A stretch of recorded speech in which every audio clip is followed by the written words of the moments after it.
就變咗唔係 fear of missing out，係 fun of missing out 咁樣。大家好，我係伍允龍，歡迎收睇《龍城台》。今日咧，我哋嘅嘉賓係 Viva。Hello。介紹下自己。Hello，我係 Karina。Hello，我係 Ada。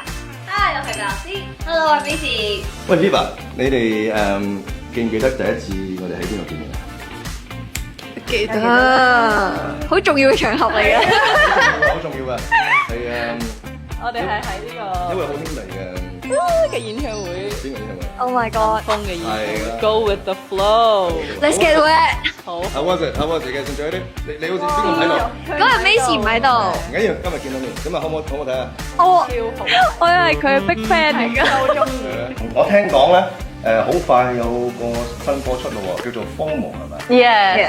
？FOMO 咩意思？有咩有解釋？ FOMO 係 short for fear of missing out，咁係一個 term 係形容，即係好驚見到人哋好玩，即係玩得好開心嘅時候，覺得自己好被 left out 嘅一種感覺。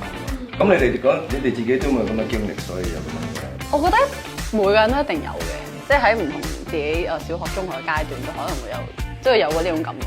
所以我哋嘅諗住同大家講就係唔需要有呢樣嘢，就變咗唔係 fear of missing out，係 fun of missing out，即係 embrace 咗呢樣嘢。自己條喺屋企打機咁樣，先啱你。Yeah，right，係咯。記得 follow 齊人娛樂。